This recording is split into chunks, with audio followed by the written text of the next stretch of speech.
है। दूसरी बार मास्क ना लगाने पर 10,000 रुपए जुर्माना रखा गया है।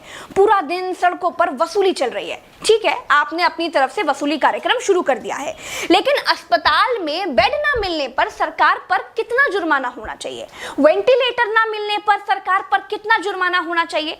कोरोना टेस्ट ना होने पर सरकार पर कितना जुर्माना होना चाहिए? शमशान में मुर्दा जलाने के लिए लकड़ियां ना होने पर सरकार पर कितना जुर्माना होना चाहिए? शमशानों में दिन दिन भर मुर्दा जलाने की वेटिंग के लिए सरकार पर कितना जुर्माना होना चाहिए?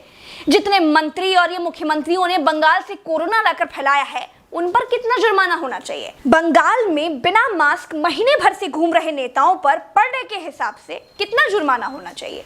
क्या सरकारों की कोई जवाबदेही बची है देश में? क्या सरकारों से सवाल पूछने वाला बचा है कोई देश में? क्या कोई पूछ सकता है कि 1 साल से देश कोरोना महामारी झेल रहा है, आपने पूरे देश में कितने नए हॉस्पिटल बनाए हैं? अगर नहीं बनाए तो क्यों नहीं बनाए हैं? क्या कोरोना आपदा में घिरे देश को 1000 करोड़ के नए संसद भवन की जरूरत थी? क्या देश को 300 करोड़ के नए बीजेपी दफ्तर की जरूरत थी? क्या देश को तत्काल 1100 करोड़ के राम मंदिर की आवश्यकता थी? मंदिर के लिए चंदा मांगा जा सकता है तो हॉस्पिटल बनाने के लिए भी सरकार चंदा मांग सकती थी, लेकिन अस्पताल बनाने की नियत नहीं थी। मूर्ति बनाने की नियत थी तो बना दी। सरकारों ने अस्पताल नहीं बनवाए। क्या इस देश की पब्लिक सरकारों पर कोई जुर्माना लगाएगी?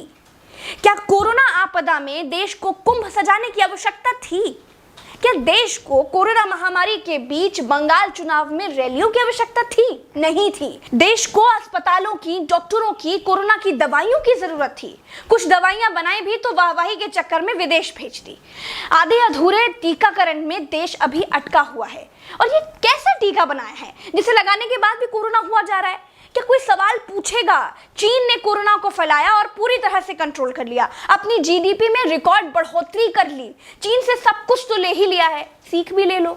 देश में सब आत्ममुग्धता के शिकार हैं। सबको अपनी अपनी तारीफ चाहिए। कुछ ने तारीफ के लिए तो फौज पाल रखी है, और जिनका मन फौज से भी नहीं भरता है, उन्होंने तारीफ के लिए सूचना और जनसंपर्क विभाग बना दिए हैं। गाते रहिएगा ना, जनता का बैंड तो ऑटोमेटिक बज ही रहा है। जिनके अगल बगल से कोरोना से लाशें नहीं उठी है ना, वो मेरी बात को नहीं समझ पाएंगे। जो कोरोना की पीड़ा से गुजरे हैं, जिन्होंने कोरोना से मरे हुए लोगों को शमशान में जलते देखा है, जिन्होंने कतार में लंबी लाशें देखी हैं, वो जान जाएंगे कि मैं क्या कह रही हूं और क्यों कह रही हूं। चलते हैं। राम राम, जय हिंद, दुआ सलाम।